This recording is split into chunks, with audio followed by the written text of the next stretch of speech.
Hi, my name is Atticus Patton, and this is my exploration for the case studies for media entrepreneurship. Um, Both the case studies were pretty interesting. I think I took a little bit more from Soapbox, though. I think that she kind of had a more well-rounded plan, which makes sense. She's been doing it for 10 years. This is the sixth business that she's started. So there's a lot to learn from somebody who's been in it for that long. I think that the most inspirational thing that she put out was that you got to have the right person to do the right jobs.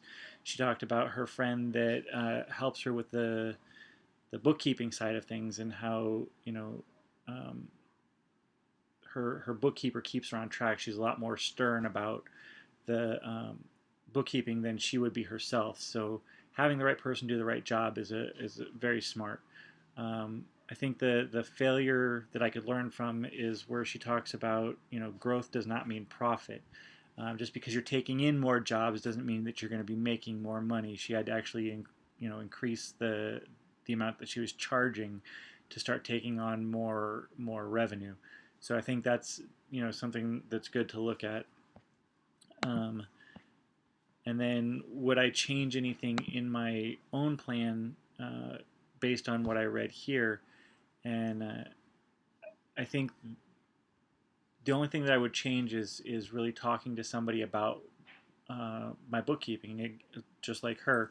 I'm not great with money. I'm not great with saying no. I can't give you a raise, or I can't just throw money at people. So having somebody who's kind of a little more hardline about that would be a good idea.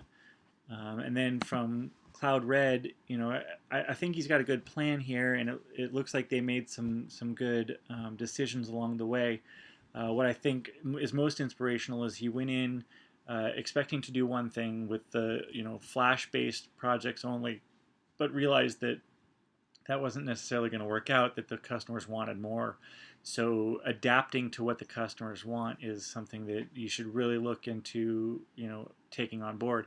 You can't go in there expecting just to sell vanilla ice cream and, make every customer happy. So broadening the base of what you provide so that you can bring in more customers is a great plan. As far as the failure that I can learn from, he talks about how they lost a customer because they had somebody who wouldn't stay on task, somebody on their staff that just couldn't stay on timeline, couldn't stay on task. So they ended up losing a customer.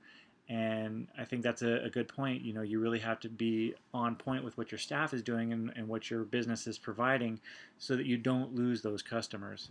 And from his, what I would probably change about my business plan is to do a little bit more research before starting up, so you wouldn't have to make those changes. Going in there with an idea of what the customers want is going to help you in the long run. And that's what I got. Thank you.